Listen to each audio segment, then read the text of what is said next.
The real big news out of Canada, why an anti-vaccine mandate trucker convoy is driving across Canada. A convoy, a big old convoy of truckers is traveling across Canada to protest new federal vaccine requirements for cross-border essential workers. Supporters driving in their own vehicles joined for parts of the journey to protest the mandates, while others have donated millions of dollars through GoFundMe to help finance the convoy. Live streams, of course, posted on Facebook. And there's the big hashtag Freedom Convoy 2022 has trended on Twitter when it's been allowed. I've also seen this referred to, James, as hashtag Bear Hug. Bear Hug arriving in Ottawa, January 29th, Canadian Truckers Convoy for Freedom. But the feds don't care. Vaccination will become mandatory for workers in all federally regulated industries, says the federal labor minister. And of course, the tech tyrants are right there. Whichever who's the cart and the horse, the tech tyrants and the state in this situation, doesn't matter. GoFundMe withholding $4.7 million from Trucker Convoy until plan has been presented. I've also seen rumblings of American truckers joining in on this as well. And of course, the 29th rolling up to this weekend. So big things may be still to happen. But James, is this another one of those things where maybe just do the thing without the big to-do? Don't involve Facebook. Don't involve GoFundMe, ensuring you'll be caught and fought. And of course, it makes for great news clicks. And all, of course, the mainstream media can say, look at all these crazy people. But I guess not unmitigated good news, James. Does this help? Is my question. Hold on, James. I've got my list of Canadian musicians that I'm not afraid to claim as Canadian, and I gotta cross one off. Sorry. Okay. Well, all right. He's a dual U.S. citizen now. Yeah. He's true. True. All right. Anyway, back to real business. Yeah. Does it help? Actually, in a sense, getting GoFundMe to scrub their thing and getting, the pushback actually is part of the point of this, because this is to put it in people's face so that, look what they're doing. Look what they are doing just for us saying mandate freedom. They are painting us as crazy. They are censoring us. They are blocking us. Do you want to live in this society? Make your choice. Because this is the line in the sand, and which side do you stand on? So I think it is good to actually force the issue in that way.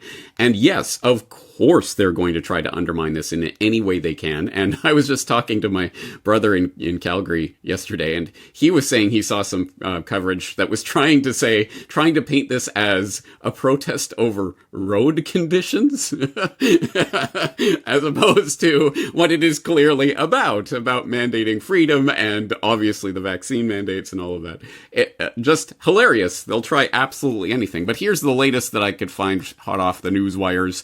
Trudeau decries fringe views of some in trucker convoy as public prepare for its arrival in Ottawa. And of course, they're quoting Justin as saying the small fringe minority of people who are on their way to Ottawa, who are holding unacceptable views that they are expressing, do not represent the views of Canadians, blah, blah, blah, blah, blah. Meanwhile, it is either already or on the track to be, according to the Guinness Book of World Records, the longest convoy in human history. Yeah, fringe minority of just a few scragglers, right? It's shaping up to be very, very big and unignorable. But as you say, that could in fact be part of the problem. So this article I'm reading from actually goes on to talk about some of the steps that are being prepared by the Ottawa Police and the Parliament Protective Service and others to deal with, well, what if they get violent? What if they stay numerous days? What if they become disruptive? And so, of course, yes, absolutely, we need to inform and warn the public about the not fringe conspiracy theory, but the documented reality, specifically and especially in Canada, of government agents dressing up as protesters or pretending to be who they are not in order to entrap the protesters or to incite violence in order to get the crackdown. Once again, this is documented history that I have talked about many, many, many times. Perhaps I'll just throw in one link.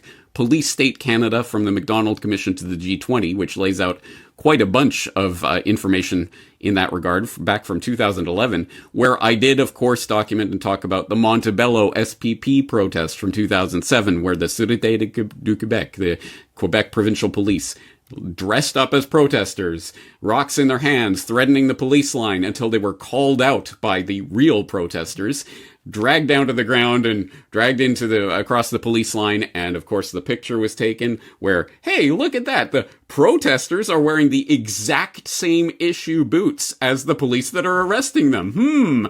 And eventually they did have to admit, yes, that those were undercover Quebec Provincial Police. So it has happened. It can happen. It will undoubtedly. There will be government provocateurs that are trying to gin things up.